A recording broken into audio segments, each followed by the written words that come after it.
Ինչ վերաբերում է եկեղեցուն, ես ուզում եմ հստակ ասել, որ հայաստանյան առաքելական Սուրբ եկեղեցին հայկական ամենամեծ լոբիստական մարմինն է ամբողջ աշխարհում եք սփռված։ Ադրբեջանի եւ Թուրքիայի շահերից է բխում, որ այդ կառույցը, եթե չգոնե տարալուծվի,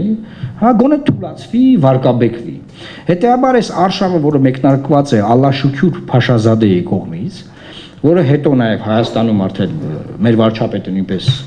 սկսեց ինչ-որ չուլանացման բաներ հարցեր բարձրացնել, սա միտված է ամենամեծ հայկական լոբիստական կառույցի ոչնչացմանը։ Ես գիտեմ, որ դա չի ստացվի, չեն կարող ոչնչացնել, բայց այն, որ կարող են վարկաբեկել, դա անում են եւ այդ process-ը ընթացքի մեջ է։ Չէ՞, մոմի ինչ-որ վաճառք, չգիտեմ, ինչ-որ ճղճին խոսակցություններ, հասկանում եք, վարչապետը չի կարող բարքերի ոստիկանության ղեկավար հանդիսանալ Հայաստանում։ Մենք չունենք մեր սահմանադրությունը նման լիազորություններ։ Ինքը բարքերի ոստիկանապետը չի, ինքը չի կարող զբաղվել այս եւ այլ քաղաքացիների անձնական կյանքով, կապ չունի ինքը ինչ հավատք է կրում։ Ինքը ասում է, ես հավատացյալ եմ,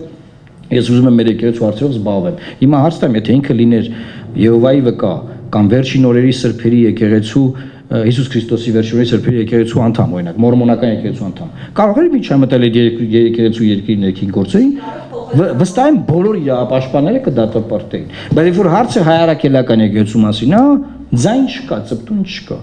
Այս իմաստով ես հարցը դիտարկում եմ ավելի գլոբալ, որտեղ նայում եմ, որ սա մի ինստիտուտի դեմ է արշավ, որը ասում է Արցախ, մի ինստիտուտի դեմ է արշավ, որը ասում է, որ Արցախի ժողովրդի իրավունք ունի վերադառնալու, որը ասում է, որ բռնազավթված են մեր եկեղեցիները, ոչնչացվում են, քրիստոնեական ժառանգությունը ոչնչացվում է։ Այսինքն այդ ինստիտուտի դեմ արշավը ինձ բացարձակապես չի հետաքրքրում, թե ով է հայոց ամենայն հայոց կաթողիկոսը։ Որտեղ կաթողիկոսը այն անձը, ով որ եկեղեցու ընթացակարգերով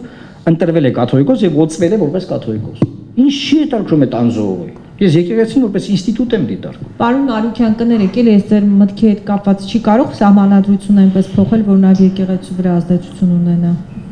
Գիտեք, հիպոթետիկ կարող է լինել նման նախագիծ, որտեղ սահմանադրական խորհրդում կան մարդիկ, ովքեր պնդում են, որ հայ առաքելական Սուրբ եկեղեցու վերաբերյալ սահմանադրական նորմը պետք է ջնջվի եւ հանվի այնտեղից, որին ես դեմ եմ խոսել եւ կշարունակեմ դեմ խոսել։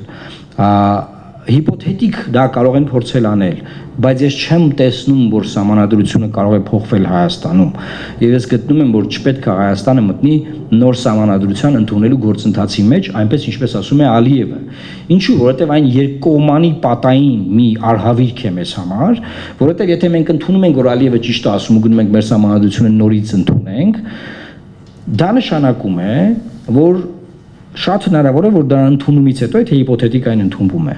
հարևան երկրներից որոշ երկրներ եւ նաեւ այդ թվում Ադրբեջանը ասեն, սա արդեն ուրիշ Հայաստան է, մենք այստեղ այս ուրիշ Հայաստանի հետ ուրիշ խոսակցություն ունենք եւ չենք ճանաչում։ Սա այն մի Հայաստան չի, սա ուրիշ Հայաստան է։ Այս մեկ։ Պատկերացնենք, չի ընդունվում,